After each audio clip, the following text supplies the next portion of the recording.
చెప్దాం గట్టిగా. మంచిది. పరిశుద్ధమైన బైబిల్ గ్రంథంలో నుంచి ఒక వాక్య భాగాన్ని చదువుకుందాం. కొన్ని నిమిషాలు దేవుని వాక్యాన్ని జాగ్రత్తగా ధ్యానం చేద్దాం. హెబ్రీయులకు రాసినటువంటి పత్రిక 11వ అధ్యాయం. హెబ్రీయులకు రాసిన పత్రిక 11వ అధ్యాయం 24వ వచనం నుండి 26వ వచనం వరకు చదవమండి. మోషే పెద్దవాడైనప్పుడు విశ్వాసమును బట్టి ఐగుప్తుతనము కంటే క్రీస్తు విషయమైన నింద గొప్ప భాగ్యమని ఎంచుకొని అల్పకాలం పాపభోగం అనుభవించుట కంటే యోచించి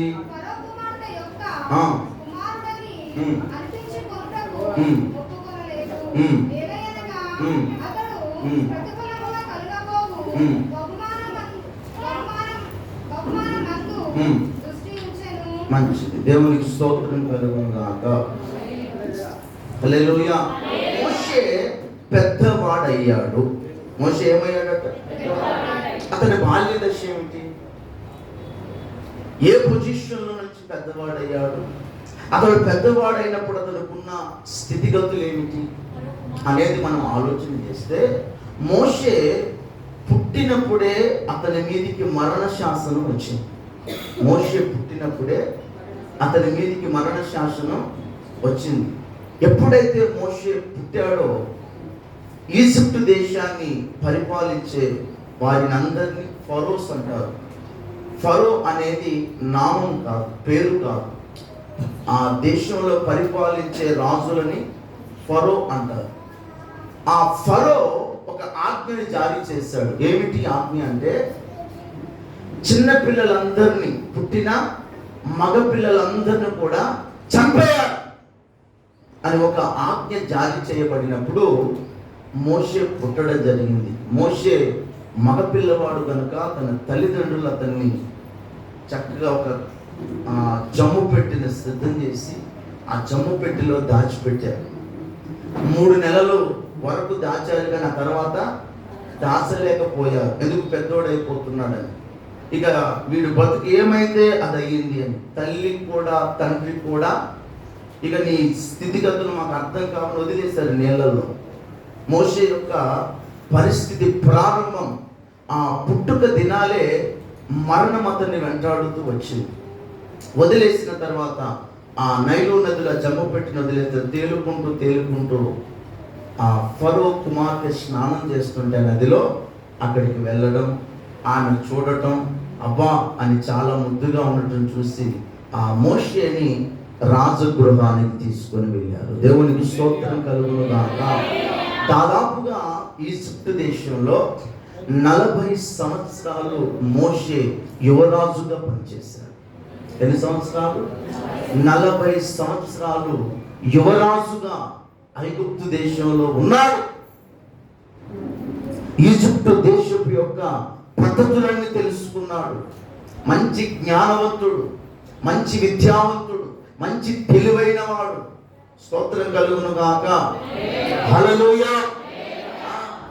చక్కటి నైపుణ్యత కలిగిన వాడు, అన్ని రంగాలలో ఆరితేరిన వాడు. ఒకవైపు జ్ఞానపరంగా వర్ధిల్లిన వాడు, మరొక వైపు ఆర్థిక పరంగా వర్ధిల్లిన వాడు, ఇంకొక వైపు రాజకీయ పరంగా కూడా మోషే ఉన్నాడు. స్తోత్రం కలుగును గాక. మోషే లైఫ్ ఈజ్ సెటిల్డ్. మోషే లైఫ్ ఎలాంటి డోకా లేదు. మోషే లైఫ్ పర్ఫెక్ట్ గా ఉంది 40 సంవత్సరాల వయసు వచ్చేసరికి. స్తోత్రం. ఆ తరువాత అతడు ఎవరో అతడు తెలుసుకున్నాడు. స్తోత్రం కలుగును గాక. అసలు నా పుట్టుక ఏమిటి, నేను ఎవరిని, ఎవరికి చెందినవాడని, నా బ్లడ్ ఏమిటి, నా ప్రజలెవరు, నేను ఎక్కడ ఉండవలసిన వ్యక్తిని, ఎక్కడ ఉన్నాను అని గ్రహించిన తరువాత తీసుకున్న నిర్ణయాలు. ఇప్పుడు మోషే పెద్దవాడైనప్పుడు, దేవునికి స్తోత్రం కలుగును గాక, హల్లెలూయా. మోషే పెద్దవాడైనప్పుడు అతడు ఏం మాట్లాడుతున్నాడు, ఎలాంటి అనుభవాలు గుండా వెళ్ళాడు? మొట్టమొదటి మాట చదవండి. విశ్వాసమును బట్టి ఐగుప్తు ధనము కంటే క్రీస్తు విషయమైన నింద గొప్ప భాగ్యమని ఎంచుకొని, ఎంచుకొని అనే మాటని మీరు అండర్లైన్ చేసుకోండి. ఎంచుకొని. ఈ రోజున యవనస్తులు తెలుసుకోవలసినటువంటి ఒక అద్భుతమైన విషయం ఏంటో తెలుసా? నీ లైఫ్లో ఒక సరైన ఎంపిక ఎన్నుకోవాలి. Praise the lord. చదువుకునే వారు ఫ్యూచర్ ఏమవ్వాలో ఇప్పుడే ఎన్నుకోవాలి. నీ ఎంపిక సరైనదైతే నీ లైఫ్ బాగుంటుంది. నీ ఎంపిక సరికాకపోతే లైఫ్ బోల్తాలు పడుతుంది. చాలా మంది యవనస్తుల జీవితాలు పతనమైపోవడానికి బలమైన కారణం ఏమిటి అంటే ఎన్నిక సరిగా లేకపోవటం వలన, ఎంచుకునే విధానం సరిగా లేకపోవటం వలన. అందుకే మనం యవన వయస్సుకు వచ్చినాక మన ఎంపిక పర్ఫెక్ట్గా ఉండాలి. దాన్నే మన భాషలో చెప్పుకోవాలి అంటే మన మొదటి అడుగు సరిగ్గా వేస్తే అది మన జీవితాంతం మనకు ఉపయోగకరంగా ఉంటుంది. మొదటి అడుగే తప్పటడుగు వేస్తే, మొదటి నిర్ణయమే రాంగ్ డెసిషన్ అయితే ఖచ్చితంగా తిప్పలు పడాల్సిన పరిస్థితి వస్తుంది. అందుకే యవన వయస్సుకు వచ్చాక మన ఎంపిక పర్ఫెక్ట్గా ఉండాలి. మన ఎంచుకునే విధానం, నువ్వు చదువుతున్న చదువేమిటి, నువ్వు వెళ్తున్న మందిరం ఏమిటి, నువ్వు చేస్తున్న భక్తి ఏమిటి, నువ్వు తీసుకుంటున్న నిర్ణయాలు ఏమిటి, వేటిని ఎంచుకుంటున్నావు, ఎలాంటి విషయాలను ఎంచుకుంటున్నావు, ఎలాంటి విషయాలు ఎంచుకోవలసిన నీవు ఎలాంటి విషయాన్ని ఎంచుకొని జీవితాన్ని అతలాకుతలం చేసుకుంటున్నావు. కొంతమంది అంధకార క్రియలను ఎంచుకుంటారు, జీవితం అంతా అంధకారం అయిపోతూ ఉంటుంది. కొంతమంది పనికి మాలిన వాటిని చూస్ చేసుకుంటూ ఉంటారు, మూర్ఖంగా ప్రవర్తిస్తూ ఉంటారు. Praise the lord. లోక సంబంధమైన ఆకర్షణలు అప్పటికప్పుడే ఆకర్షించి, నాకు ఆ పిల్లోడు నచ్చాడు, నాకు ఆ అమ్మాయి నచ్చింది, ఇంకా నాకు వాళ్ళే సర్వస్వం. పిచ్చిదానా నీ లైఫ్ చాలా ఉంది, పిచ్చోడా నీ లైఫ్ చాలా ఉంది. ఇది కాదు, కళ్ళకు ఆశించింది, నీకు నచ్చింది, వాడి యొక్క 6 ప్యాక్ బాడీ నచ్చింది, లేకపోతే ఆమె యొక్క అందం నచ్చింది, లోక సంబంధమైన ఆకర్షణలు చూసి నువ్వు చూసేసుకొని తర్వాత తప్పటడుగులు వేస్తూ జీవితాన్ని అతలాకుతలం చేసుకున్నవారు ఎంతమంది మన కళ్ళ ముందు కనిపిస్తూ ఉంటున్నారు. ఇలాంటి భయంకరమైన పరిస్థితులలో నీ ఎంపిక ఎలా ఉండాలి, నువ్వు దేనిని ఎంచుకోవాలి, దేనిని ఎంచుకోకూడదు. బైబిల్ గ్రంథంలో కొంతమంది బలమైన అభిషేకం కలిగిన వారు, మంచి సాక్ష్యం కలిగిన వారు, మంచి ప్రవర్తన కలిగిన వారు ఎంచుకునే విధానం సరిగా లేకపోవటం వలన వారి బ్రతుకులు ఏమైపోయాయి అనేది 1-2 విషయాలు నేను చెప్పి ముందుకు వెళ్తాను. దేవునికి స్తోత్రం కలుగును గాక. నువ్వు పెద్దవాడమైనప్పుడు లేక పెద్దదానమైనప్పుడు నీ ఎంపిక సరిగా ఉండాలి. ఆమె చెప్పండి గట్టిగా, పక్కన చెప్పండి, సరైనది ఎంచుకోవాలని చెప్పండి. గట్టిగా చెప్పండి, యవనస్తులే కదా, సరైనది ఎంచుకోవాలని చెప్పండి. హల్లెలూయా, హల్లెలూయా. బైబిల్ గ్రంథంలో మనకు తెలిసిన విషయాలు, తెలిసిన సంగతులు అయినప్పటికీ వాళ్ళ ముందు ఏమిటి తర్వాత ఏమిటి మీరు తెలుసుకుంటే వాళ్ళు ఎన్నుకున్న నిర్ణయాలు ఎందుకు ఆ విధంగా మారిపోయాయో మనకు అర్థమవుతుంది. ఈ రోజు నువ్వు ఎలాంటి అనుభవాలు కూడా నడుస్తున్నావో కూడా నీ మనస్సాక్షిని గద్దిస్తుంది. స్తోత్రం కలుగును గాక. హల్లెలూయా. మొదటి వ్యక్తి పేరు శాంసోన్. అనండి, శాంసోన్ గురించి దేవుడు ఏ ప్రణాళికతో శాంసోన్ని పుట్టించాడు, ఏ ఉద్దేశంతో శాంసోన్ని భూమి మీదకి పంపించాడు. అప్పటికి ఇశ్రాయేలీయుల ప్రజల యొక్క పరిస్థితి ఏ విధంగా ఉంది? అప్పటికే ఇశ్రాయేలీయుల ప్రజలు ఫిలిష్తీయుల యొక్క బానిసత్వం కింద నలిగిపోతా ఉన్నారు. ఫిలిష్తీయుల దగ్గర బానిసలైపోయారు. ఎలాగైనా తన ప్రజలను విడిపించడానికి శాంసోను దేవుడు పుట్టించాడు. స్తోత్రం కలుగును గాక. హల్లెలూయా.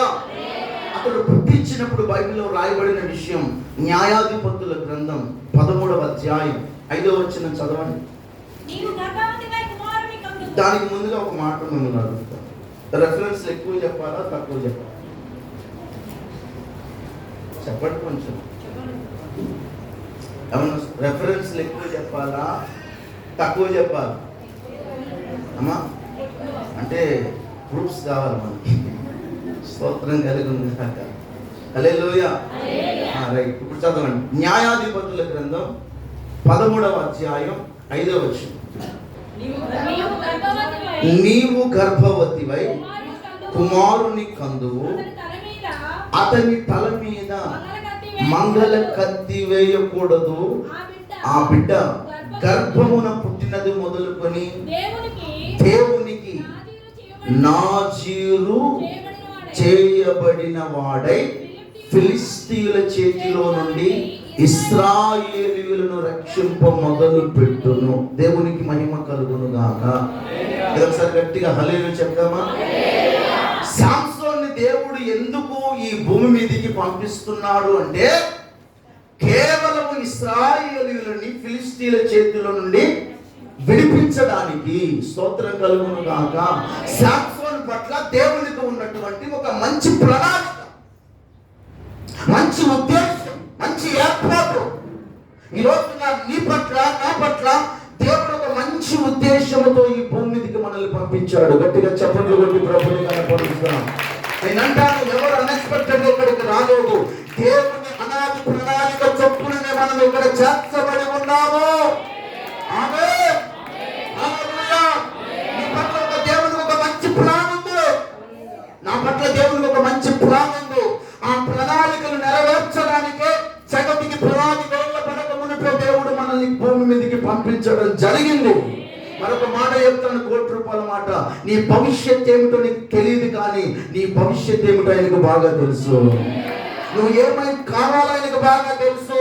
నువ్వు ఏం చెయ్యాలో ఆయనకు బాగా తెలుసు. మనకు తెలియదు నెక్స్ట్ డే మనం ఏం చేస్తాం, మనకు తెలియదు. నెక్స్ట్ డే కదా మన ఫ్యూచర్ ఏంటో ఆయనకు బాగా తెలుసు. దేవుడికి స్తోత్రం కలుగును గాక. ఒక ప్రణాళికతో దేవుడు శాంసోన్ని పుట్టించాడు.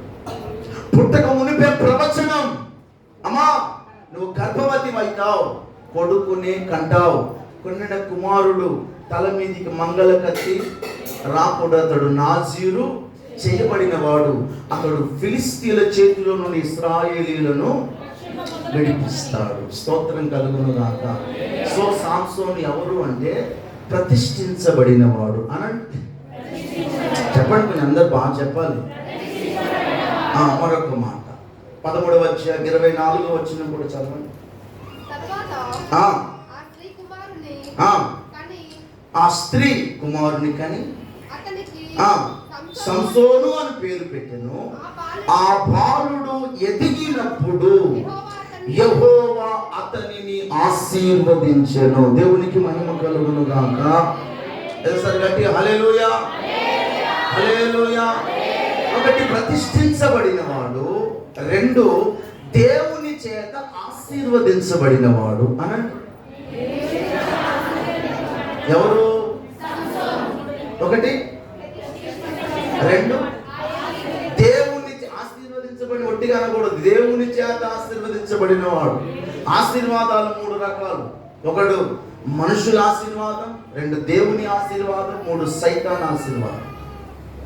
ఆశీర్వాదం సైతాన్ గాడు కూడా ఆశీర్వదిస్తాడు. స్తోత్రం, హల్లెలూయా. నువ్వు బెట్టింగ్ యాప్లో పెడితే లక్షకు 2 లక్షలు. ఎవడ ఆశీర్వాదం అని మీకు క్లూ అర్థం అవడం కోసం చెప్తున్నాను. 2 లక్షలు పెట్టిందని 5 లక్షలు వేస్తావు డుమా. 2 లక్షలు వచ్చినప్పుడు దేవుడు నన్ను దీవించాడు, ఆశీర్వదించాడు. 5 లక్షలు పోయినాయి కదరా అంటే దేవుడు తీసేసుకున్నాడా? Praise the lord. ఇవన్నీ దురాత్మ ఆశీర్వాదాలు. ఇప్పుడు సంసోను ఎవరి చేత దీవించబడిన వాడు? దేవుడి చేత ఆశీర్వదించబడినాడు. 25వ వచనం కూడా చదవండి.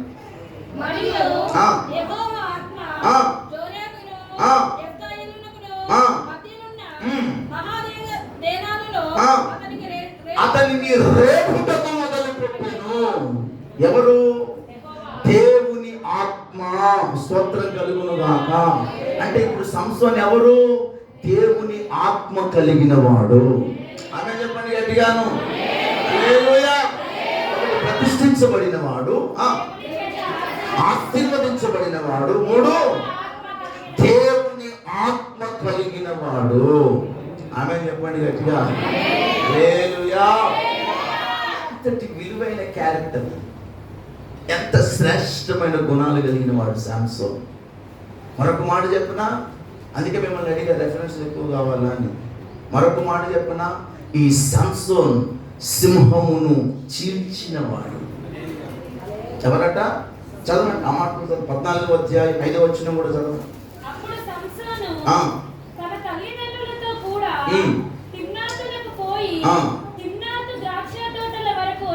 వచ్చినప్పుడు కొదమ సింహం వచ్చెను.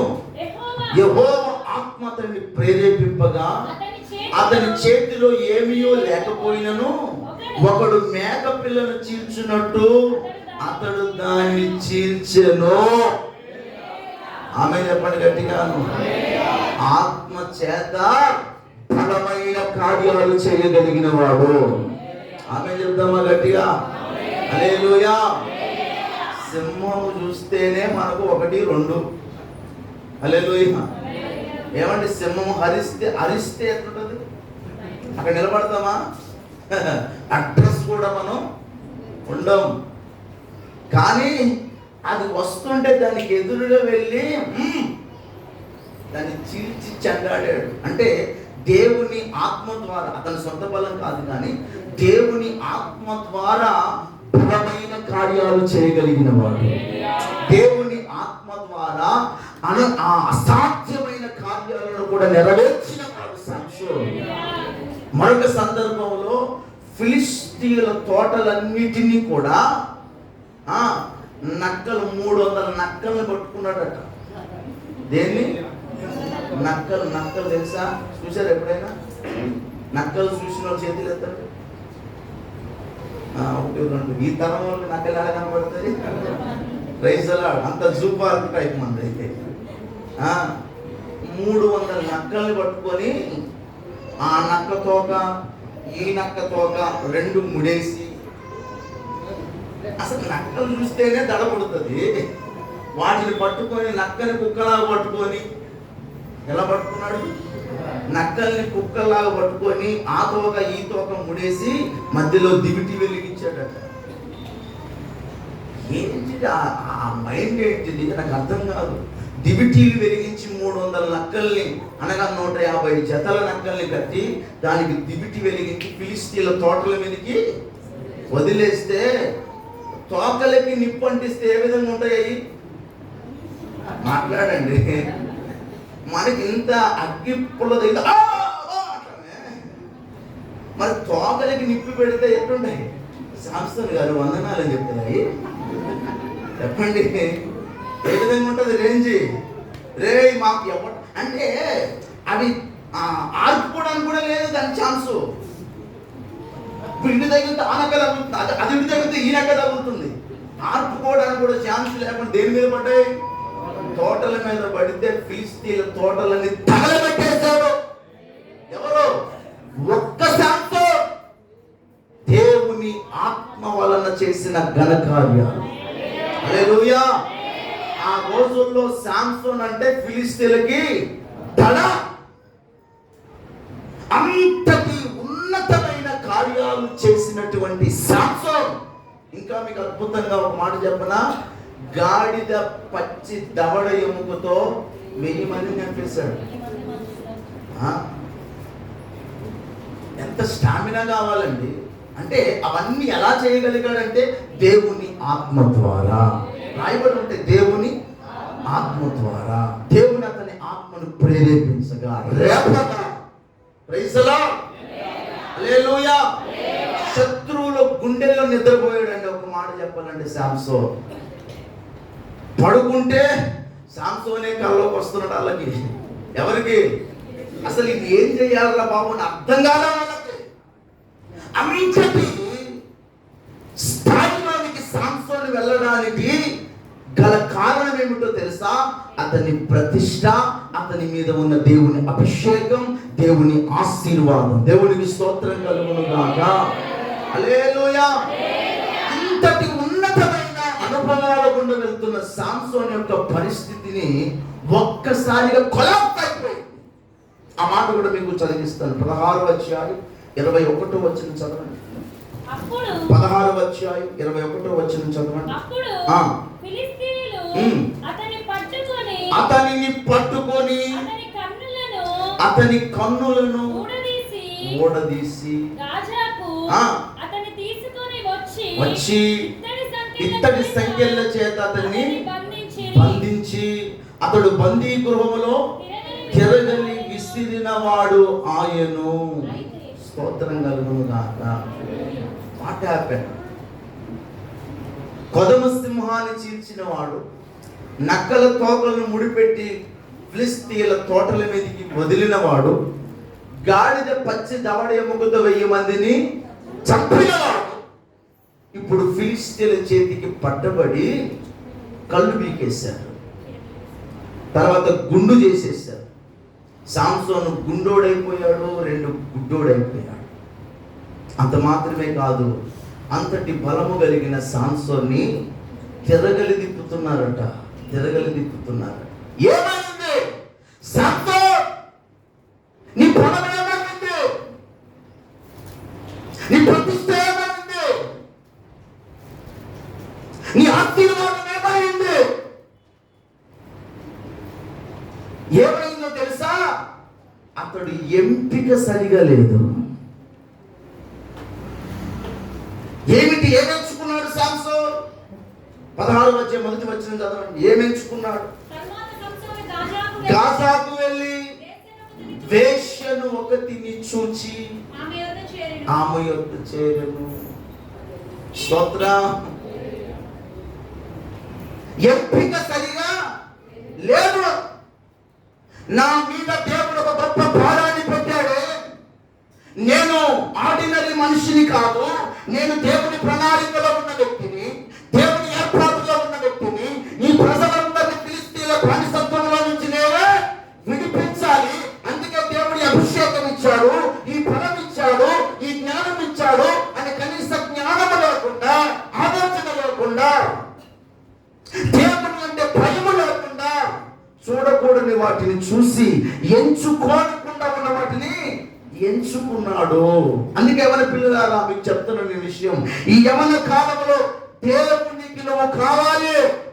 నీ పట్ల దేవుడికి ఒక గొప్ప ప్రణాళిక ఉంది, దేవునికి ఒక గొప్ప ఉద్దేశం ఉన్నది, దేవుని ఏర్పాటులో ఉన్నా. నువ్వు మంచి పాట పాడుతున్నావా? తలాంతులను ఆపివేసుకోవద్దు. మంచి వాయిద్యాలు వాయిస్తున్నావా? తలాంతులను ఆపివేసుకోవద్దు. మంచిగా సంఘంలో పరిచయం చేస్తున్నావా? లోక సంబంధమైన వాటిని ఎంచుకొని ఆ సాక్ష్యాన్ని పాడు చేసుకోవద్దు. మంచిగా బైబిల్ చదువుతున్నావా? లోక సంబంధమైన వాటి వైపు నీ మనస్సు మరల్చి నీ సాక్ష్యాన్ని, స్పిరిచువాలిటీని కోల్పోవద్దు. ప్రైజ్ ది లార్డ్, హల్లెలూయా. దేవుని కొరకు ప్రతి ఒక్కరు ఒక మండే అగ్ని జ్వాలగా రగల్చబడాలి. దేవుని కొరకు ఒక రోషము కలిగిన బిడ్డలుగా మార్చబడాలి. దేవుని కొరకు ఒక ఉన్నతమైన కృప పొందుకొని బిడ్డల వలె ఎదగాలి, ప్రగాలి దేవుని కొరకు. ఆమేన్, హల్లెలూయా. ఎందుకు సంసార పరిస్థితి ఆత్మగా మారిపోయింది? ఎందుకు గుండోని లేకపోగా ఎందుకు తిరగలిస్తున్నామంటే సాంసోన్ దగ్గర నో ఆన్సర్, జవాబు లేదు. గల కారణం సాంసోన్ ఎంపిక సరైనది కాదు. ఈ రోజులు చాలా మంది యవనస్తుల జీవితాలు ఎంపిక సరిగా లేకపోవటం.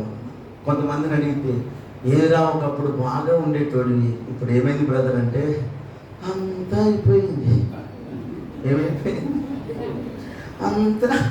యవన పిల్లలను కూడా అమ్మాయి కొంత మంచిగా భక్తి చేసేదాన్ని కదా, ఏమైంది పాస్టర్ గారు మీ మాట వినక అంతా. అప్పుడు చెప్తే వినరు, వింటారా? తల్లిదండ్రులు మాట వినరు, అన్నదమ్ములు మాట వినరు. ఆడే లోకం. ఎవడు నువ్వు లేకపోతే నేను లేను, నువ్వే నా ప్రాణం, 6వ ప్రాణం 7వ ప్రాణం. ఆడు కాస్త అన్నీ అయిపోయిన తర్వాత, అవసరాలు తీరిపోయిన తర్వాత, ఆశలని చచ్చిన తర్వాత your number is blocked, your number is rejected. ఏమైంది? ఎంపిక సరైనది కాదు. నిండు 100 ఏళ్ళు జీవితాలు, తల్లిదండ్రుల ఆశలు నెరవేర్చే భవిష్యత్తు, దేవుని ఉద్దేశాలు నెరవేర్చే ఉన్నతమైన ఆశయాలు దేవుడు మీ చేతుల్లో పెట్టాడు. గట్టిగా చప్పట్లు కొట్టి వాటన్నిటినీ నీ ఎంపిక సరైనది కాకపోవటం వలన, నీ ఎంచుకునే విధానం సరైనది కాకపోవటం వలన కొలాప్స్ అయిపోతున్నాయి. మోషే పెద్దవాడైనప్పుడు ఏం చేశాడు? ఏం చేశాడట అక్కడ చదవండి. మోషే పెద్దవాడైనప్పుడు ఏం ఎంచుకున్నాడు? విశ్వాసమును బట్టి ఐగుప్తు ధనము కంటే క్రీస్తు విషయమైన నింద నాకు గొప్ప భాగ్యము. ఆమె చెప్పు గట్టిగా హల్లెలూయా, హల్లెలూయా. ఐగుప్తు ధనము నాకు అవసరం లేదు, ఐగుప్తు డబ్బు నాకు అవసరం లేదు, లోక సంబంధమైన ఘనత గౌరవం నాకు అవసరం లేదు. దానికంటే దేవుని కొరకు నేను పడుతున్న నిందలు నాకు చాలా బెస్ట్. ఇలాంటి రోషము కలిగిన వారు ఎంతమంది? దేవుని కొరకు నిందించబడటానికి సిద్ధమా? దేవుని కొరకు ద్వేషించబడటానికి సిద్ధమా? దేవుని కొరకు చావడానికి సిద్ధమా? దేవుని కొరకు బ్రతకడానికి సిద్ధమా? Praise the lord. మోషేకి ఏమీ లేక దేవుని కొరకు నేను రెడీ అన్నట్లే, అన్ని హోదాలో ఉండి తీసుకుంటున్న నిర్ణయం అది. ఈ రోజున చాలా మంది ఏమీ లేక నేను కూడా పాస్టర్ గారు పనిచేస్తా. నానా నువ్వు దేవుని సేవ ఏంటి? వ్యాపారం కోసమో, పొట్టుకుట్టి కోసమో, బ్రతుకుడం కోసమో కాదు, దేవుని కోసము నిర్ణయించడానికి, దేవుని కోసం మండటానికి, దేవుని కొరకు అనేకులు మండించడానికి, దేవుని కొరకు ఒక సంఘాన్ని ఆత్మీయతగా నిలబెట్టడానికి, పని కొరకు మోషేను వాడుకున్నట్లుగా నేను వాడుకుంటాడు నా ప్రభు. ఆమె చెప్తాను గట్టిగా, ఆ కాన్సెప్ట్ అడుగుపెట్టు. Praise the lord. ఆ ఉద్దేశం అడుగుపెట్టు. ఎందుకో తెలుసా? నీ పట్ల దేవునికి ప్రణాళిక ఉంది. ఎప్పుడు ఎప్పుడు ఎప్పుడు నువ్వు పుట్టక మునిపే. మరొక మాట చెప్పనా? నువ్వు తల్లి గర్భములో రూపింపబడక మునిపే నువ్వేంటో, నీ అడ్రస్ ఏమిటో, నీ హిస్టరీ ఏమిటో నా ప్రభు రాసి పెట్టాడంటే. హల్లెలూయా. నీ కొరకు ఈ లోకంలోకి వచ్చిన తర్వాత నీ ఎంపిక పర్ఫెక్ట్ గా ఉండాలి, నీ ఎన్నిక సరైనదిగా ఉండాలి. స్తోత్రం కలుగును గాక. ఒకసారి గట్టిగా హల్లెలూయా, హల్లెలూయా. సామ్సోన్ ఎంపిక సరిగా లేకపోవటం వలన అభిషేకాన్ని కోల్పోయాడు. సామ్సోన్ ఎంపిక సరిగా లేకపోవటం వలన ప్రతిష్టతను కోల్పోయాడు. సామ్సోన్ ఎంపిక సరిగా లేకపోవటం వలన దేవుని చేత ఆశీర్వదించబడిన ఉన్నతమైన అనుభవాన్ని కోల్పోయాడు. 2 ధ్వజస్తంభాల మధ్యలో నిస్సహాయుడిగా, చేతకాని వాడు, నిరుపయోగముగా, ఇశ్రాయేలు ఫిలిష్తీయుల చేతిలో నుంచి విడిపించవలసిన వాడు బందీగా మారిపోయాడు. Praise the lord. నిన్ను దానికోసం కాదు దేవుడు నిన్ను సృష్టించింది. అనేకులు ఎదుట అభాసు పాలవడం కోసం కాదు నిన్ను సృష్టించింది. దేవుని కొరకు అనేకులను మండించడానికి దేవుడు నిన్ను సృష్టించాడు. దాన్ని పాడు చేసేది ఎవరు?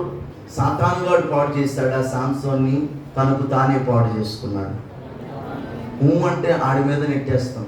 ఫ్రీగా దొరికాడు కదా. ఎవడు? నువ్వేం చేస్తున్నావు నీకు తెలియదా? నువ్వు ఏ మార్గం గుండా వెళ్తున్నావు నీకు అర్థం కావట్లే? నువ్వు ఏం త్రాగుతున్నావు అది మంచిదో కాదో నీకు తెలియదా? ఏం తింటున్నావు అది మంచిదో కాదో నీకు అర్థం కావట్లే? పుణ్యానికి వాడు దొరికాడు కాబట్టి సాతాను గాడు అది చేసేసాడండి, సాతాను గాడు మా పిల్లలు పాడు చేసేసాడు. ఆడెందుకు పాడు చేస్తాడు? నీ బుద్ధి బాగలే, నీ ఎంపిక బాగలే. రైతులా మంచి ఫుడ్ తీసుకుంటున్నప్పుడు సాతాను గాడు ఏం చేయండి నేను. హల్లెలూయా. మన ఎంపిక బాగలేక, మన నిర్ణయం బాగలేక, కళ్ళకు ఆశించింది, శరీరం కోరుకున్నది, ఓహో ఆహా అని వాళ్ళు లేనిపోని బిల్డప్ మాటలకి, స్తోత్రం, లేనిపోని అందానికి, ఆకర్షణలకు లోనే ఇదే స్వర్గం, ఇదే జీవితం, ఇదే లైఫ్ అనుకొని ఈ జీవితాన్ని చేతులారా నువ్వే పాడు చేసుకుంటున్నావు. అది కాదు నీ లైఫ్. నీ లైఫ్ దేవుని చేతిలో ఉంది. ఆమె చెప్తామా? అది నెరవేర్చబడాలి అంటే నువ్వు దేవుని చేతిలోనే ఉండు బిడ్డ. నువ్వు దేవుని చేతిలోనే ఉండు. దేవుని చేతిలో విలువైన పాత్రగా నేను వాడుకుంటాను. ఆమె చెప్తాం గట్టిగా. నా పిల్లలు పాడుతూ ఉంటే చాలా సంతోషం అనిపించాను. రైస్ నా దగ్గర కూడా ఒకప్పుడు పిల్లలు మంచిగా పాడేవారు. అందులో కొంతమంది తొట్టిల్లిపోయారు. హల్లెలూయా. కారణం ఏమిటో తెలుసా? ఎంపిక సరే లేకపోవటం అన్న. అప్పుడు బాగా పాడేవి దాని కదమ్మాయి. ఇప్పుడు ఏంటిది? నీ స్వరం మూగపోయింది. కారణం ఏంటిది? అంతా అయిపోయిందయ్యా. ఏడుస్తారు. అప్పుడు నీ మాట ఇంటి బాగుండేదయ్యా. ఈ మాటల కన్నా జీవితాలు ఇలాగ అయిపోయాయ్యా. రైసలా దండం పెట్టి చెప్తున్నా, మీ భవిష్యత్తులు దేవుని చేతిలో భద్రంగా ఉండాలి. ఆమె చెప్తాం గట్టిగా. మనమందరం దేవుని కొరకు ఒక విలువైన బిడ్డలుగా వాడబడాలి. దేవుని కొరకు మండాలి. ఆమేన్. బైబిల్ గ్రంథంలో మరొక నిర్ణయాన్ని కూడా మీకు గుర్తు చేస్తాను. ఎస్తేర్ అన్నాడు. ఈ ఎస్తేరు ఒక బానిస. ఎస్తేర్ ఎవరు? తండ్రి లేడు, తల్లి లేడు, ఒక అనాథ. బాబాయ్ దగ్గర పెరుగుతుంది. బాబాయ్ దగ్గర పెరుగుతుంది. ఆ యొక్క అహస్వేరోస్తు రాజు పరిపాలనలో ఆ సంస్థానం అంతటికి ఒక పిలుపు వచ్చింది. ఆ సంస్థానంలో వస్తి అనే రాణి ఉండేది. రాజు మాట వినకపోవడం వల్ల ఆమె రిజెక్ట్ చేయబడింది. ఇప్పుడు ఆ రాణి స్థానాన్ని భర్తీ చేయాలి. రాణి స్థానాన్ని భర్తీ చేయాలి. సంస్థానంలో ఉన్న అందగత్తెలందరినీ కూడా అంతఃపురంలోనికి చేర్చండి అంటే దాదాపుగా 150 మంది కన్యకలని అంతఃపురంలోనికి తీసుకొచ్చాడు. అందులో ఒక ఆమె ఎస్తేర్. స్తోత్రం కలుగును గాక. ఎంతమందిని? 150 మందిని తీసుకొచ్చారు. ఎందుకోసం? రాజుకు రాణిగా మారాలి. ఆ సంస్థానం 127 సంస్థానాల మీద ఒక రాణి కావాలి. రాజుకు తగినట్లుగా రాణి కనబడాలి. దట్స్ అందాల పోటీ అనుకోవాలి. ఒక విధంగా చెప్తే అందాల పోటీ ప్రారంభించబడింది. ఎక్కడ? అహస్వేరోసు రాజు సంస్థానంలో. ఎంతమంది పోటీదారులు చెప్పండి అందరూ కలిసి? 150 మంది పోటీదారులు. ఒక్కొక్కరికి ఒక్కొక్క మేకప్ మ్యాన్ ఉన్నాడు. ఒక్కొక్కరికి సిద్ధపరచడానికి ఒక్కొక్క మేకప్ మ్యాన్ ఉన్నారు. వాళ్ళు రాజు అందంగా కనబడటం కోసం అన్ని రకాల ప్రయత్నాలు చేసుకునే స్వేచ్ఛని పూర్తిగా ఇచ్చారు. ఒక రోజు వస్తుంది. ఆ రోజు సిద్ధపరచబడిన వారందరూ రాజుగారి ముందు నిలబడాలి. రాజుగారు ఓకే అంటే రాణి అవుతుంది, లేకపోతే రిజెక్ట్. అలాగున అందరూ కూడా సిద్ధపడుతూ ఉన్నారు. స్తోత్రం. వాళ్ళకి నచ్చి మెచ్చిన మేకప్ కిట్లు, చెత్త చెదారం చూసిందల్లా, మూతి బాగలేకపోతే, ముక్కు బాగలేకపోతే, చెవులు బాగలేకపోతే, ఒకటి అని చెప్పలేని అలంకరణ విషయంలో వాళ్ళకు నచ్చి మెచ్చినట్లుగా. ఇప్పుడు వాళ్ళని సిద్ధపరిచేవాడు ఒకడు ఉన్నాడు. ఆడు ఒకటి చెప్తే హలో ఇది కాదు. ఇప్పుడే ఇన్స్టాలో ఒకటి వచ్చింది చూడు, ఇదిగో ఇది బాగుంటుంది, అది బాగుంటుంది, ఓ వాళ్ళకి నచ్చి మెచ్చినవి చేసి నానా రకాలుగా రెడీ అయ్యడానికి అందరూ మొత్తం ఎవరికి నచ్చినట్లుగా వాళ్ళు సిద్ధపడుతూ ఉంటే, నాకు నచ్చిన మాట ఏమిటో తెలుసా? ఎస్తేరట హేగే నియమించిన అలంకరణ తప్ప మరి ఎక్స్ట్రాగా దేనిని ఆమె యాక్సెప్ట్ చేయలేదట. ఆ ఒక్క మాట చదువుతారా? ఆ ఒక్క మాట చదవండి. ఎస్తేరు గ్రంథంలో ఉంటుంది.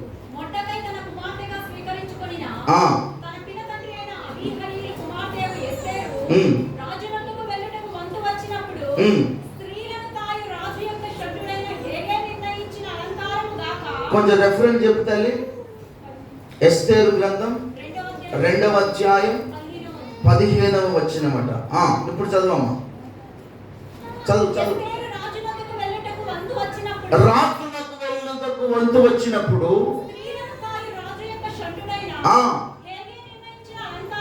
హేగే నిర్ణయించిన అలంకారము గాక ఆమె మరి ఏమీ కోరలేదు. గట్టిగా చప్పట్లు కొట్టి ప్రభుని కనుపరుస్తాం.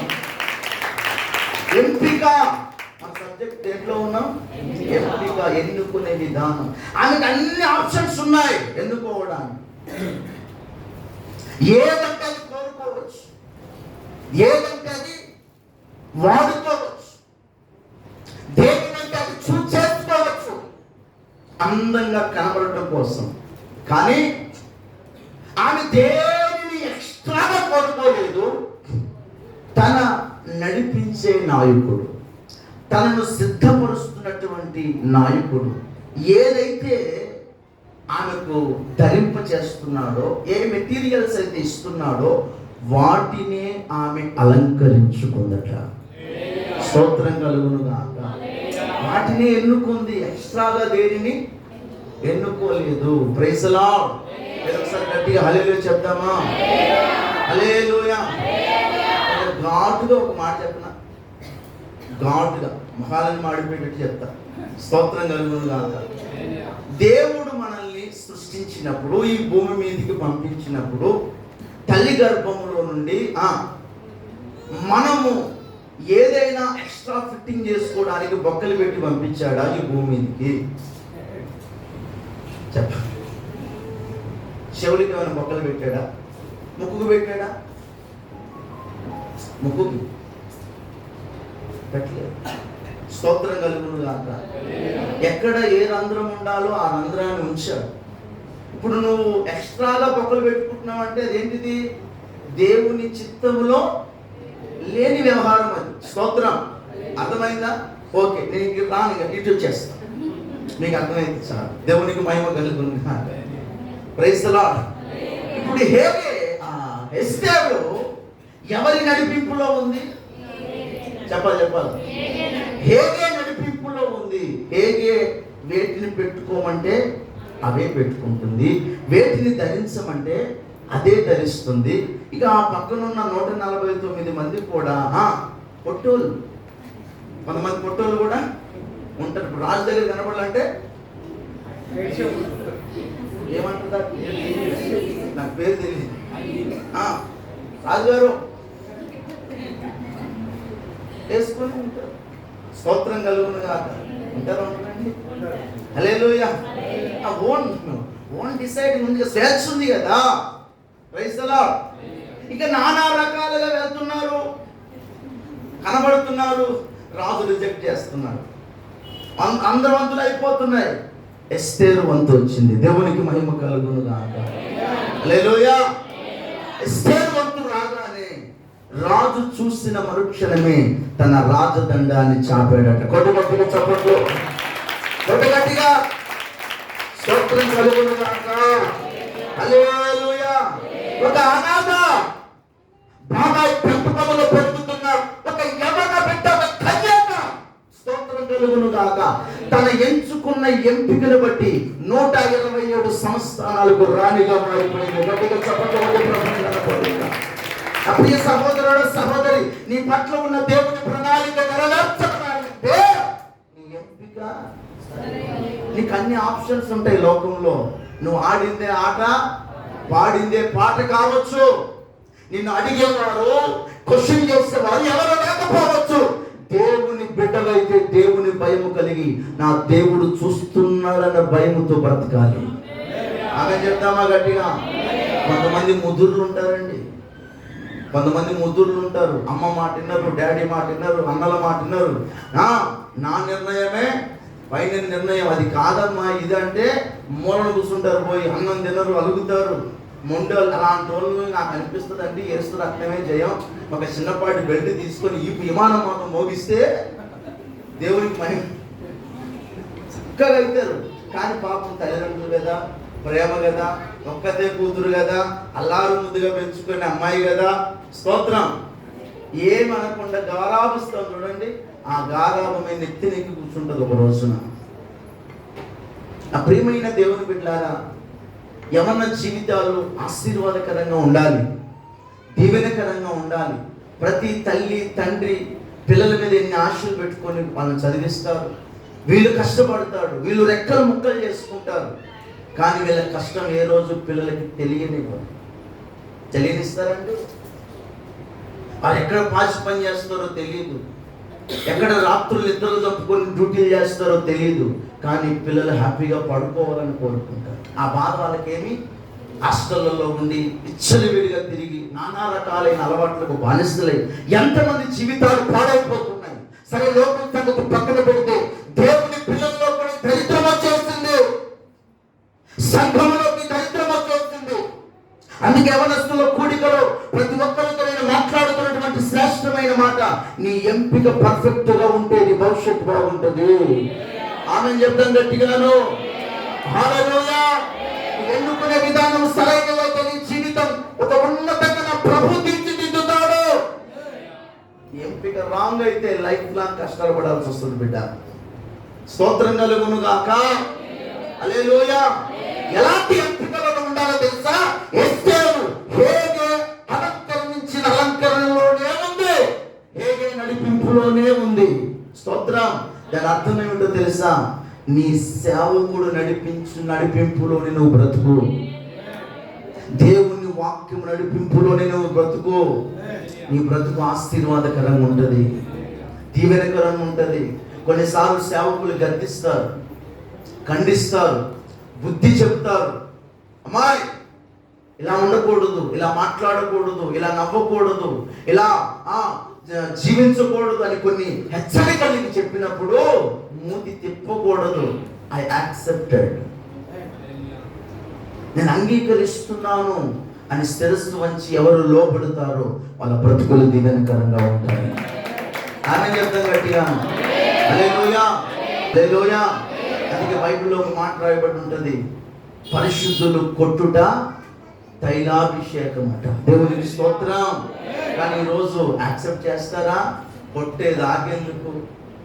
ప్రసంగంలో ఒక్క మాట అంటే స్తోత్రం కలిగి బట్టలు మార్చినట్లే సంఘాలు. మార్పు ఎక్కడికి వెళ్ళినా ఇదే వాక్యం, ఏ పాస్టర్ గారు చెప్పినా అదే ఖండింపు ఉంటుంది. స్తోత్రం, హల్లెలూయా. ఖండింపు లేని బోధ నిన్ను పరలోకానికి సిద్ధపరచదు.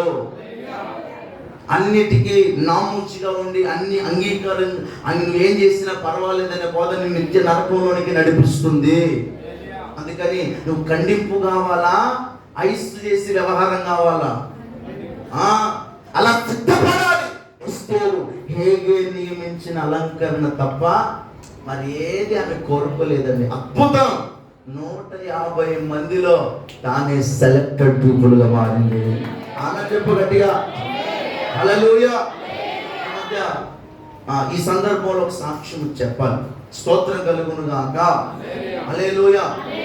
మీరు యూట్యూబ్లో చూసినా కూడా దొరుకుతుంది. అది నేను విన్న మాటని చెప్తున్నాను. ఒక సేవకుడు చెప్తే విన్నాను. ఆ సంఘంలో ఒక యవన బిడ్డ, యవనస్తురాలు, మంచి క్లవర్ స్టూడెంట్, మంచి చదువుకున్నాము. ఆమె యొక్క హై ప్రొఫైల్ స్టడీని బట్టి ఒక మంచి కంపెనీలో జాబ్ వచ్చింది. జాబ్ వస్తే ఇంటర్వ్యూకి పిలిచారు. ఇంటర్వ్యూకి పిలిచిన తర్వాత ఇంటర్వ్యూకి వెళ్ళిన తర్వాత సెలెక్ట్ అయిపోయింది, జాబ్ వచ్చింది. జాబ్ వచ్చినప్పుడు కొన్ని కండిషన్స్ ఉంటాయి కదా, ఆ కంపెనీకి సంబంధించిన వ్యవహారం ఉంటుంది కదా. అక్కడికి వెళ్ళిన తర్వాత ఆ పెద్దవాళ్ళందరూ కూర్చొని, ఇదిగో అమ్మాయి నువ్వు ఈ డ్రెస్ వేసుకోవాలి, నువ్వు ఇలా ఉండాలి, అలా ఉండాలి, ఇలా రావాలి, టైం టు టైం అని చెప్తా ఉంటే ఆ అమ్మాయి నిర్మోహమాటంగా లేచి, సార్ మీరు నాకు కండిషన్స్ పెట్టడం కాదు, నేను ఈ డ్యూటీ చేయాలి అంటే మీ కంపెనీలో నేను 100% వర్క్ పెట్టి చేస్తా, కానీ నాకు ఒక కండిషన్, మీరు చెప్పిన కండిషన్ నేను ఒప్పుకోను, మీరు వేసుకున్నామన్న డ్రెస్ నేను వేసుకోను, నేను క్రీస్తుని నమ్ముకున్న బిడ్డని. గట్టిగా చప్పట్లు కొట్టి ప్రభువుని నమ్ముతాను. నేను యేసు ప్రభువు నమ్ముకున్నానండి, నేను పలానా చర్చికి సంబంధించిన వ్యక్తిని, నేను పెంతెకోస్తు విశ్వాసిని, నేను నేర్చుకున్న బోధ ఇది, కానీ నాకు మోడర్న్ డ్రెస్సెస్ నేను వేసుకోను, దానికంటే శ్రేష్టమైనవి కాస్ట్లీ బట్టలే నేను వేసుకుంటాను, పద్ధతిగా మీకు ఎక్కడ తలవంపులు తీసుకొని రాకుండా డ్యూటీకి వస్తాను, 100% డ్యూటీ చేస్తాను, మీకు ఇష్టం ఉంటే జాబ్ ఇవ్వండి, లేకపోతే వెళ్ళిపోతాను అని వెళ్ళిపోయింది అమ్మాయి. ఇప్పుడు వాళ్ళకేం తెలియదు కదా, మేము శాలరీ ఇస్తే డ్యూటీ నీకే ఎట్లా అన్నారు, అంతే. వెళ్ళిపోయిన తర్వాత అమ్మాయి ఏం బాధపడలే, ఇంటికాడ తల్లిదండ్రులు ఎందుకు అమ్మాయి వదులుకున్నామంటే, ఇచ్చిన వాళ్ళు మీరే కదా నాకు బోధలు పెంచింది, ఉపదేశం నేర్పించింది, ఇప్పుడు ఆఫ్టర్ డబ్బు కోసం నేను నా పద్ధతిని మార్చుకోవాలా, నా భక్తి జీవితాన్ని మార్చుకోవాలా, విలువైన దేవుని రాజ్యాన్ని కోల్పోవాలా, ఇది కాకపోతే ఇంకొకటి నా ప్రభు నాకు ఇస్తాడు.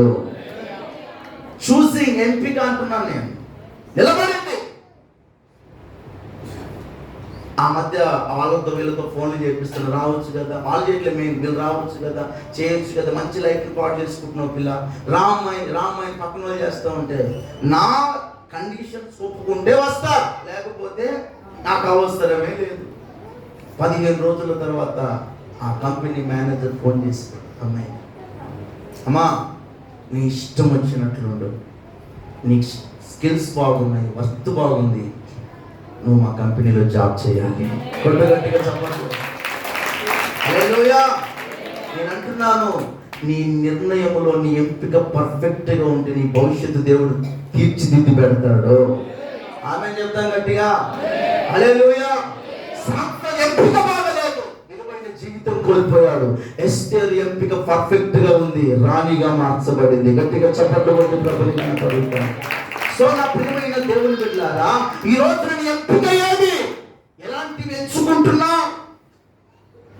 ఎలాంటివి ఎంచుకొని నీ ఆత్మీయ జీవితాన్ని పాడు చేసుకుంటున్నావు?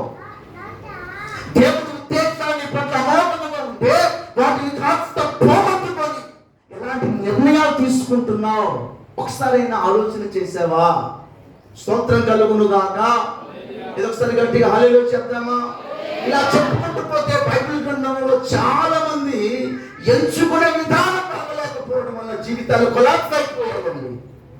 యేసు ప్రభుతోనే ఉంటూ, యేసు ప్రభుతోనే తిరుగుతూ, యేసు ప్రభుతోనే 3.5 సంవత్సరాల అద్భుతాలు చూస్తూ, ఆశ్చర్య కార్యాలు చూస్తూ, యూదా ఇస్కరియోతు దేన్ని ఎంచుకున్నాడు? 30 వెండి నాణ్యాలకు వేసాడు. డబ్బు కోసం రక్షణను తాకట్టు పెట్టేస్తాడు. Praise the lord. ఏమైంది యూదా ఇస్కరియోతు పని? ఉరి వేసుకొని చచ్చాడు. తల క్రిందులుగా పడి పొట్ట పగిలి పేగులు బయటకు వచ్చినాయి. ఆ మాట కొంచెం మీకు అంటే స్టాండ్గా నిలబడటం కోసం వాక్యం చదివిపిస్తాను. అపోస్తుల కార్యాల్లో ఫస్ట్ మత్తయి సువార్త 27:4 చదవండి. మత్తయి సువార్త 27:4 చదవండి.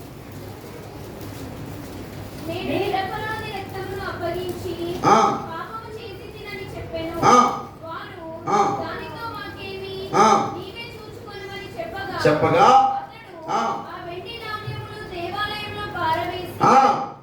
పోయి గురి పెట్టుకొని వచ్చాను. స్తోత్రం కలుగును గాక. ఫస్ట్ ఎంపిక బాగలేదు. నీ ఎంపిక సరైనదైతే పరిస్థితి వచ్చేది కాదు. ఏది ఏమైనా నా ప్రభు కొరకు నేను నిలవబడతాను అని తెగింపు కలిగి ఉంటే యూదా ఇస్కరియోతు బ్రతికేవాడు. హల్లెలూయా. ముందేమో అమ్ముడు పోయాడు, ఆ తర్వాత కావాలంటే కుదరలే చనిపోయాడు. అపోస్తుల కార్యాలు మొదటి అధ్యాయం 18-19 వచనాలు చదవండి. ఈ యూదా ద్రోహము వలన సంపాదించిన రూకలనిచ్చి ఒక పొలము కొనెను. దేన్ని బట్టి సంపాదించాడట? ద్రోహము వలన సంపాదించిన రూకలనిచ్చి ఒక పొలము కొనెను. అతడు తల క్రిందుగా పడి నడిమికి బద్దలైనందున అతని పేగులన్నీ బయటకు వచ్చాయి. ఎంపిక సరి లేకపోతే పేగులు బయటకు వస్తాయి అన్న.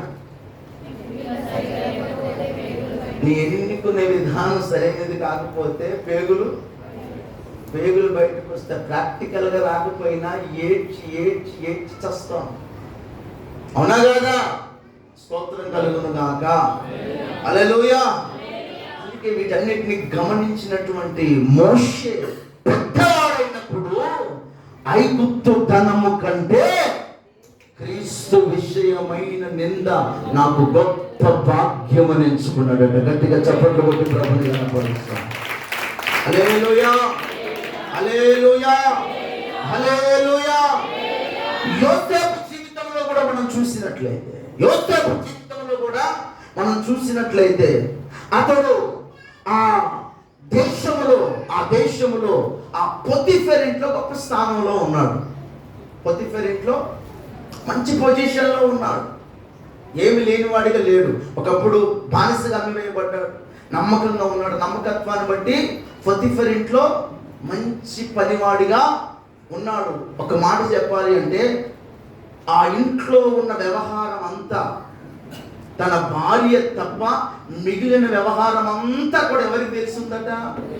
యోసేపుకు తెలిసే ఉందట. అంతటి అధికారాన్ని ఇంట్లో పొందుకున్నాడు యోసేపు. అతనికి తక్కువేమి లేదు. అలాంటి పొజిషన్లో ఒక దుర్మార్గమైన ఆలోచన అతని మదిలోకి వచ్చింది. అతని చెవినికి వచ్చింది. ఏమంటుంది ఆ సహోదరి? నువ్వు బాగా ఉన్నావు, నువ్వు అందంగా ఉన్నావు, నాతో పాపం చేయి, ఒత్తిడి చేస్తుంది. ఒక మాట మీకు చెప్పనా, ఆ సమయంలో యోసేపు పాపము చేస్తే అతను అడిగేవారు ఎవ్వరు లేరు. అతను ఆడిందే ఆట, పాడిందే పాట. ఏ నిర్ణయం తీసుకుని ఎవ్వడు ఏమి చేయలేవు.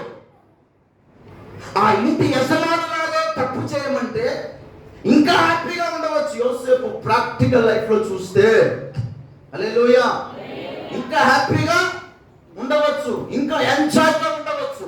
కానీ యోసేపు ఎవరికి భయపడ్డాడు? చెప్పాలా? నీతో తప్పు చేసి నా దేవునికి విరోధంగా నేను పాపం చేయలేను. ఎంపిక. స్తోత్రం, హల్లెలూయా. తుచ్చమైన వాటి కొరకు మనం బానిసగా మారిపోతా ఉంటాం. తుచ్చమైన వాటి కొరకు వెంటనే మనసు పారేసుకుంటా ఉంటాం. యోసేపు అక్కడ తప్పు చేస్తే అడిగే మానవుడే లేడు, కానీ నా ప్రభువు నన్ను చూస్తున్నాడు. హల్లెలూయా. ఈ దుర్మార్గమైన పని చేసి నా సర్వశక్తిని ఎదిగి నీ విరోధంగా వెళ్ళలేను, ఏమంటదైంది అని అక్కడ నుంచి పారిపోయాడట. పారిపోయిన యోసేపు జీవితంలో కలిగిన గొప్ప బహుమానం ఏమిటి చెప్పండి? చెరసాల. ఏంటి? జైలు పాలయ్యాడండి. నిందలు వేసేసారు. అసలు ఒక్కడు కూడా యోసేపుకి సపోర్టర్గా నిలబడ్డాడు అక్కడ? ఏ ఒక్కరున్నా బెయిల్ ఇచ్చి విడిపించే వాళ్ళు ఎవరైనా ఉన్నారు యోసేపుకి? ఒక్కరు సపోర్ట్ లేదు. కానీ యోసేపుకు ఉన్నది ఒకే ఒక సపోర్ట్, ఆకాశమందున్న తండ్రి. కొట్టుగట్టిగా ఆయన బాగా అర్థమైపోయింది, నేను నా ప్రభు కొరకు సరైన నిర్ణయం తీసుకున్నానబ్బా, నేను తీసుకున్న ఎంపిక పర్ఫెక్ట్ గా ఉంది, ఏది ఏమైనా నెక్స్ట్ అనుకున్నాను అంతే. ప్రైజ్లా జైలా ఇంకొకట ఏదైనా కానీ ఆ జైల్లో మగ్గిపోతా ఉన్నాడు. ప్రభు వీటన్నిటిని చూశాడు, ఒక కళాడికి గుర్తించాడు, అర్థం కావట్లే. మొత్తానికి వాళ్ళ వీళ్ళని కళల భావం చెప్పేటోడు ఒకడు ఎక్కడున్నాడు, జైల్లో ఉన్నాడు. పిలిపిండి అని చెప్పారు, పిలిపించారు, దాని అర్థం చెప్పాడు. ఇతని వంటి జ్ఞానం కలిగిన వాడి దేశంలోకి ఎవడు లేడపా, రెండో రాజుగా చేసి పడేసే కొడుకు సపోర్ట్లో. ఎంపిక పర్ఫెక్ట్ గా ఉంటే నీ స్థితి మారుతుందంటే ఆమె చెప్తాను గట్టిగాను. హల్లెలూయా, హల్లెలూయా. దండం పెట్టి చెప్తున్నా, మీ నిర్ణయం మంచిగుంటే మీ భవిష్యత్తులో బంగారం లాగా దేవుడు తీర్చిదిద్దుతాడు. తుచ్చమైన వాటికి ఆశించి తుచ్చమైన వాటి నిర్ణయాలు తీసుకొని జీవితాలను అల్లకల్లోలం చేసుకోవద్దు. మీకు ఒక సేవకుడు ఉన్నారు, సేవకురాలు ఉంది, వాళ్ళకి అనుకూలంగా ఆ నడిపింపులో ఉండండి, ఆ నడిపింపులో ఎదగండి, ఆ నడిపింపులో బలపడండి. మీకు ఇచ్చిన తలాంతులను మెరుగుపరుచుకోనండి. మీకు ఏ తలాంతులు దేవుడు ఇచ్చాడో, ప్రార్థన చేసే తలాంత, వాక్యం చదివే తలాంత, పాటలు పాడే తలాంత, పరిచయం చేసే తలాంత, సౌండ్ సిస్టమ్ పెట్టే తలాంత, మీడియా వర్క్ చేసే తలాంత, ఏ తలాంతులు దేవుడు మీకు ఇచ్చినా ఆ తలాంతులు ఇంకా మెరుగుపరుచుకొని ప్రభు కొరకు నిలవబడండి. మీ స్థితిగతులు నా దేవుడు మార్చుతాడు. ఆమె చెప్పండి గట్టిగాను.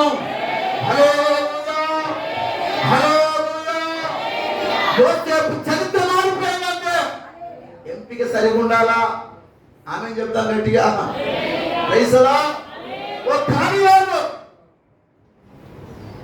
ఆజ్ఞ జారీ అయ్యింది, శాసనాలు జారీ అయ్యాయి.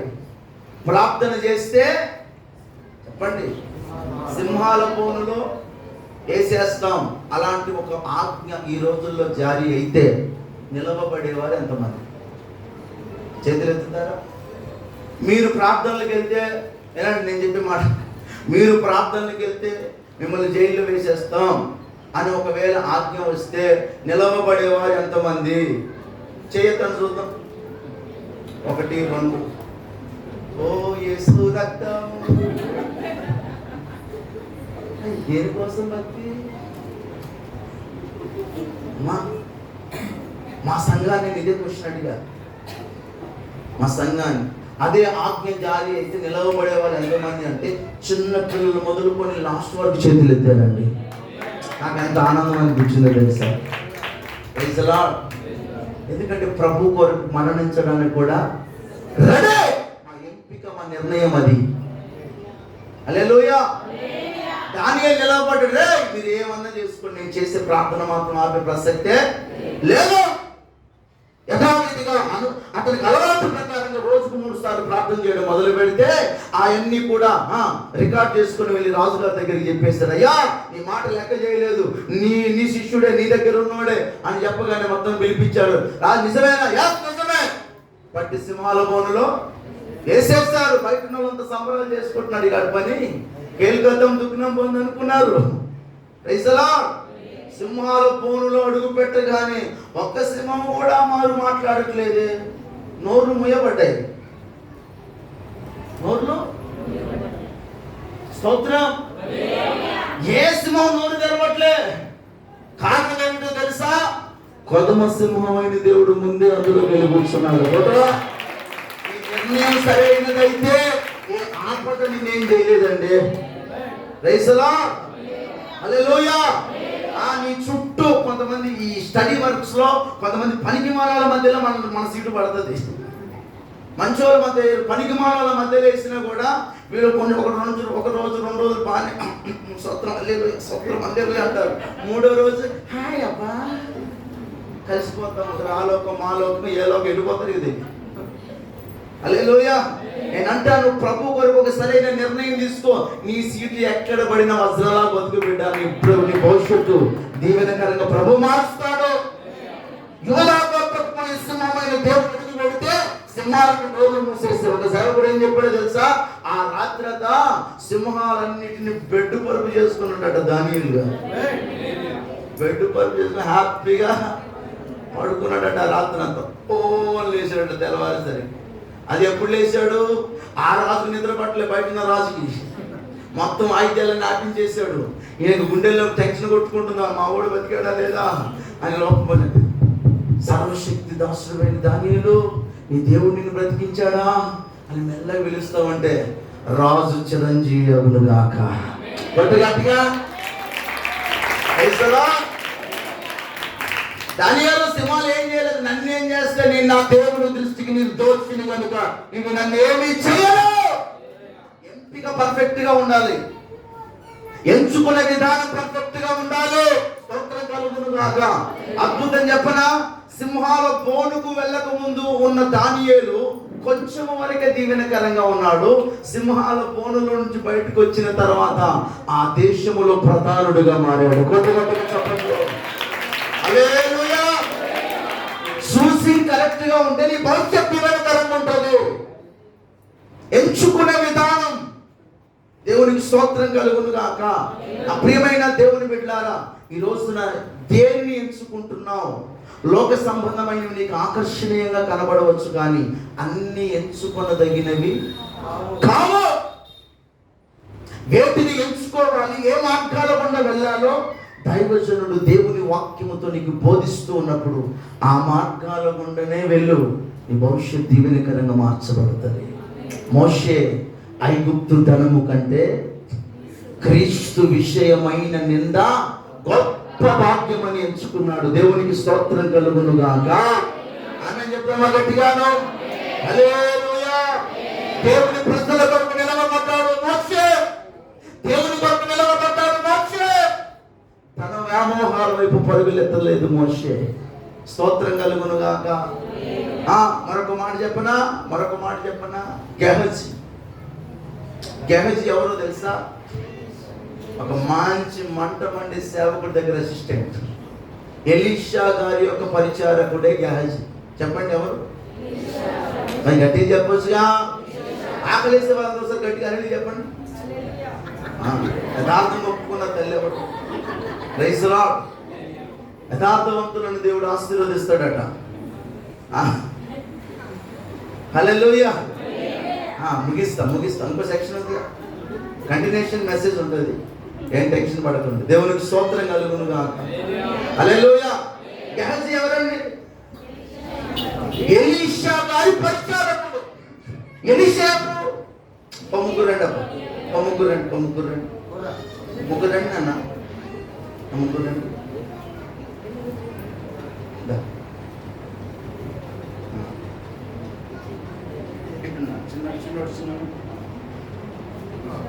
ఈయనెవరు? ఏలియా. ఏం పేరు?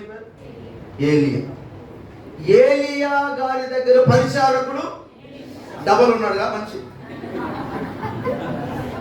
స్తోత్రం. ఆయన ఒక ఎంత ఉంది? 2 అంతులు. హల్లెలూయా. ఏలియా మీద 1 పాల ఆత్మ అయితే ఎలీషా మీద 2 పాల ఆత్మ. నువ్వెవరివి? ఎలీషా. దేవునికి స్తోత్రం కలుగునున్నా. ఇప్పుడు ఎట్లుండాలి? గెహజీ ఎట్లుండాలి? 3 అంతలైనా ఉండాలి, లేకపోతే 4 అంతలైనా ఉండాలి. ఎట్లున్నాడు? Praise the lord. హల్లెలూయా. అంటే ఏలియా మీద ఉన్న అభిషేకం ఎలీషా పొందుకోవడానికి ఏలియాకున్న రోషమే తనలో కూడా మొదలైంది. చెప్పండి, గట్టిగా చెప్పండి. ఏలియాలో ఉన్న మంట, ఏలియాలో ఉన్న వైరాగ్యం, ఏలియాలో ఉన్నటువంటి భారం ఎలీషా పొందుకున్నాడు. హల్లెలూయా. దేవుడు ఏలియాతో మాట్లాడుతూ ఉంటే, ఇదిగో దేవుడు నిన్ను ఎక్కడ వెళ్ళిపోమన్నాడు అంటే, యెహోవా జీవముతోడు నీ జీవముతో నిన్ను మాత్రం వదిలే ప్రసక్తే లేదు. ఎక్కడికి వెళ్తే నేను అక్కడికి వచ్చేస్తా అంటాడు. మళ్ళా అమ్మ దగ్గరికి వెళ్తే దేవుడు ఉండమంటున్నాడు, నువ్వు ఉంటా, నేను అక్కడికి పోతానంటే అక్కడికి అసలు కుదిరే ప్రసక్తే. నువ్వు ఎక్కడికి వెళ్తే, నువ్వు ఎక్కడ ఉంటే నేను అక్కడ. ఈయనకు అర్థమైపోయింది. స్తోత్రం కలుగును కాదు. ఎంత ముందుకున్నావు ఈయనకు అర్థమైపోయింది. ఏంటో తెలుసా? నా ఆత్మీయ తండ్రి ఆరోహణమైపోయే సమయం వచ్చేసింది. ఈ టైం విడిచిపెట్టకూడదు. ఖచ్చితంగా ఆయన మీద ఉన్న డబుల్ అభిషేకం పొందేసుకోవాలి. యవనస్తుడా, నీ ఆశ దేనికోసం? నీ తపన దేనికోసం? ఆమె ఒక డ్రెస్ కొంటే నేను 2 డ్రెస్సులు కొన్నాను. ఇది మన ఆశ. హల్లెలూయా. ఆమె ఐఫోన్ 16 కొంటే నేను ఐఫోన్ 17 ప్రో మ్యాక్స్. పనికి మారిన ఆశ. మన ఆశలు వీటిపైన కాదు, అభిషేకం పైన పెట్టాలా. స్తోత్రం కలుగును గాక. హల్లెలూయా. ఏది కాన్ఫిడెంట్ మా ఆత్మీయ తండ్రి వెళ్ళిపోతున్నాడు, ఖచ్చితంగా అభిషేకం నేను పొందాలా. నేనంటే ఈ సందర్భంగా ఇక్కడ ఉన్న సేవకులు వారు ఏ భారంతో పరిచయం చేస్తున్నారు, ఆ భారంలో మీరందరూ పాలిభాగస్తున్న వాళ్ళ గట్టిగా చప్పట్లు కొట్టి ప్రభుత్వం ఆ భారంలో మీరు కూడా చేదోడు వాదోడుగా ఉండాలా. వారి కష్టాలను బలపరిచే వారిగా ఉండాలి, కానీ వాళ్ళ నెత్తి నెక్కులు కూర్చునే వారిగా ఉండకూడదు. ఆమె చెప్తామా గట్టిగా? హల్లెలూయా, హల్లెలూయా. కాన్ఫిడెంట్ గా అర్థమైపోయింది, ఎక్కడికంటే అక్కడికి వస్తాను అంటున్నాడు. ఆయన కూడా అర్థమైపోయింది, మరే ఇంతగా నన్ను వెంబడిస్తున్నావు, వాట్ యు వాంట్, ఏం కావాలి, ఏం కావాలి? అక్కడ 4 ఎకరాల స్థలం కొన్నావు కదా, అక్కడ 4 ఎకరాల స్థలం కొన్నావు, 2 ఎకరాలు రాసి ఇంతకాలానికి సేవ చేసేగా. రైతులా నీకు 3 బిల్డింగ్లు ఉన్నాయి, ఒక బిల్డింగ్ నాకు పేరు రాస్తే 4 కార్లు 2 కార్లు ఇచ్చే. ఏమని అడుగుతున్నాడా? ఏమడుగుతున్నాడు? ఆ మాట చదివితే మండాల రూపాయలు అడగట్లే, ఆస్తిపాస్తులు అడగట్లే. స్తోత్రం కలుగును గాక. హల్లెలూయా. ఈరోజు ఎంతమంది ఎక్కడ ఎవరు డబ్బులు ఇస్తానంటే అస్సలు ఖాళీ ఉండదు, పరుగులు ఎత్తుతూ ఉంటారు, బ్యాగులు తగిలించుకోండి. నేనంటాను దీనికోసం కాదు, ఆత్మల సంపాదన కోసం పరుగులు ఎత్తుదాం. దేవుని రాజ్యం కట్టడానికి పరుగులు ఎత్తుదాం, దేవునిలో మండడానికి పరుగులు ఎత్తుదాం. ప్రైజ్ ది లార్డ్, హల్లెలూయా. ఏం కావాలన్నా? అయ్యా నాకు ఏమొద్దు కానీ నీకు కలిగిన అభిషేకంలో నాకు డబ్బులు కావాలా. కొట్టు గట్టిగా. ఏ కాన్సెప్ట్ అండి? ఏలియాలో ఉన్న భారం కలిగిన ఓ మంచి రోషం కలిగిన దైవజనుడు ఎలీషా. స్తోత్రం. ఎంత మంట కలిగిన సేవకుడి దగ్గర ఎలాంటి వాడు ఉండాలి? ముట్టుమంటే మండిపోయేటోడు ఉండాలి. హల్లెలూయా. ఎంత దొంగ ఉన్నాడు వీడు. నేను అనట్లేదు బాబు రే. హల్లెలూయా. గేజీ ఎలాంటోడు అదే మా గురువు గారి దగ్గర ఉన్న అభిషేకంలో 2 పాల అభిషేకం పొందుకున్నాడు, నేను 4 పాల అభిషేకం. ఆ కాన్సెప్ట్ కదా ఉండాలి. ఒక పెద్ద ఆయన వచ్చాడు, ప్రార్థన చేయించుకున్నాడు, విడుదల పొందితే కానుకలు ఇచ్చి వెళ్ళిపోదామంటే ఈయన చాలా కాన్ఫిడెంట్గా చెప్పాడు, నీ కానుకలు నాకు ఏమి అవసరం లే. మందిరంలోకి వెళ్ళి చెప్పి ఈ కాని సేవకుడు ఉన్నాడు ఆయనకి మాకు ఫోన్పేలు గూగుల్ పేలు స్తోత్రం కలుగును కాక. ఈ వ్యవహారం లేదు, ఎల్ఈడి స్క్రీన్ మీద పరిచయం అది కానీ మీ సేవకుడు ఉన్నాడుగా మీకోసం పరిచయం చేసేటోడు. నీ దశంభాగం ఆయనకి. ఈ రోజుల్లో వ్యవహారం ఎట మారిపోయింది తెలుసా? ఇక్కడ వాక్యం వింటారు, ఇక్కడ సేవకులతో అన్ని బలపరచబడతా ఉంటారు. ఆన్లైన్లో ఉన్నారు కొంతమంది. టీమ్ స్కానర్ తీసుకొట్టు. ఎంత అన్యాయం తెలుసా? అంత మోసం తెలుసా? స్తోత్రం, హల్లెలూయా, ప్రైజ్ ది లార్డ్. ఇక్కడ చెప్పేసాడు, బాబు వెళ్ళు, నీ మందిరం ఎక్కడ ఉందో అక్కడ వెళ్ళి ఏమని ఇచ్చుకో, నాకు మాత్రం అవసరం లేదని చెప్పేశాడు. ఆ మాట అయ్యగారు విన్నాడు. ఎవరు? గ్యారేజీ గారు విన్నాడు. స్తోత్రం కలుగును గాక. నాకు అభిషేకం గిభిషేకం జాంతానై మన బ్యాచ్ అంతా. స్తోత్రం కలుగును గాక. ఏ బ్యాచ్? పైసా మే పరమాత్మ హే. హల్లెలూయా. సేవా గీవా మనకి సంబంధం లేదు. హే ప్రైజ్ ది లార్డ్. మనదంతా అనుకున్నాడు. అయ్యగారిని చూశాడు, అయ్యగారు లోపలికి పోయాడు. మిద్ద పండుగ అయ్యగారు లోపలికి పోయిండు. ఈ అయ్యగారు బయలుదేరిండు. ఎక్కడికి? రథం వెనకాల పరిగెత్తుతున్నాడు. ఆయనేమో ఏలియా వెనకాల పరిగెత్తాడు, ఈడేమో ఎలీషా వెనకాల పరిగెత్తాల్సిన వాడు ఎవరి వెనకాల పరిగెత్తుతున్నాడు? ఇప్పుడు రథం వెనకాల పరిగెత్తుతున్నాడు అయ్యగారు. అయ్యగారు ఆగో ఆగో. ఏమురా బాబు, ఏమైందిరా? ఇప్పుడే మా మాస్టర్ గారి దగ్గరికి ఒకరు వచ్చారు, వాళ్ళు కానికడానికి. మా అయ్యగారి దగ్గర ఏమి లేవంటారు. మేము చూడు, అయ్యగారి దగ్గర లేవంటావు ఏమరా? తీసుకోపోరు, అన్నీ నీకే. ఈ మూట ఈ భుజాన్ని ఒకటి వేసుకొని. ఎంపిక దేని మీద ఉంది అయ్యగారిది? అభిషేకం మీద లేదు, ధనాపేక్ష. డబ్బు మీద ఉంది, ఆత్మీయ జీవితం మీద లేదు, లోక సంబంధమైన వ్యసనాల మీద ఉంది, లోక సంబంధమైన కార్యకలాపాల మీద ఉంది. అవన్నీ తీసుకెళ్ళి లోపల పెట్టాడు. ఎలీషా పిలిచాడు, గెహజీ ఎక్కడికి వెళ్ళానన్నా? నేను ఎక్కడికి వెళ్ళలేదు. అయ్యో నేను ఎక్కడికి వెళ్తాను, నేను ఇక్కడే ఉన్నాను. ఆయన మామూలుడా స్తోత్రం కలిగి ఉందా? అరే బాబా, నువ్వు అక్కడికి వెళ్ళినప్పుడు నా ఆత్మ నీతో కూడా రాలేదా? ఎందుకురా ఇంటికి తెగించావు దుర్మార్గుడా? ఆయనకు పోయిన కుష్టు వచ్చును దాక అన్నాడు. బలాప్స్ అయిపోయి స్తోత్రం. ఫీల్ అయిపోతున్నా నుండి రాదురా బాబా, తెగ ఫీల్ అయిపోతున్నాడు. లవ్ యూ వెళ్ళు. Praise the lord. ఇప్పుడు గెహజీ కుష్ఠరోగం సంపాదించడానికి కారణం ఏంటి చెప్పండి? ఎంపిక సరైనది కాదు. Praise the lord. ఎలీషా ఎంచుకున్న ఎంపిక గొప్పది, కానీ గెహజీ ఎంచుకున్న ఎంపిక, అందుకే కుష్ఠరోగాన్ని సంపాదించి పెట్టుకున్నాడు. నా ప్రియ సహోదరుడా సహోదరి, ఈ రోజున దేనిని ఎంచుకుంటున్నావు? దేనిని ఎంచుకొని స్పిరిచువాలిటీని ముందుకు కొనసాగిస్తున్నావు? మోషే వలె నిలవబడగలుగుతున్నావా? ఆమె చెప్తాం గట్టిగా. ఐగుప్తు ధనము కంటే క్రీస్తు విషయమైన నింద గొప్ప భాగ్యమని ఎంచుకున్నాడట. దేవునికి మహిమ కలుగును గాక. హల్లెలూయా. నువ్వు ఒక ఎస్తేరు లాగా నిలవబడాలి, నువ్వు ఒక దానియేలు లాగా నిలవబడాలి, నువ్వు ఒక యోసేపు లాగా నిలవబడాలి, ఒక ఎలీయా ఎలీషా లాగా నిలవబడాలి. హల్లెలూయా. దేవుడు నువ్వు ఉన్నతమైన పాత్రగా నిలవబెట్టడానికి తల్లి గర్భంలో రూపింపబడకముందు ఏర్పరుచుకున్నాడు. నీ చేతులారా నీ స్పిరిచువాలిటీని పాడు చేసుకుంటున్నావు, నీ మంచి భవిష్యత్తును చేతులారా నాశనం చేసుకుంటున్నావు. ఈ యవనస్తుల కూడికలో ఒక మంచి నిర్ణయానికి వస్తావని దేవుడు నీతో మాట్లాడుతున్నాడు. ఓ మంచి నిర్ణయం తీసుకుంటావని దేవుడు నీతో మాట్లాడుతున్నాడు. ఇకనైనా ప్రభు కొరకు ఒక మండే అగ్ని జ్వాలగా రగులుతావని, దేవుని చేతిలో విలువైన పాత్రగా మారబడతావని దేవుడు నీతో హెచ్చరికగా మాట్లాడుతూ ఉన్నాడు.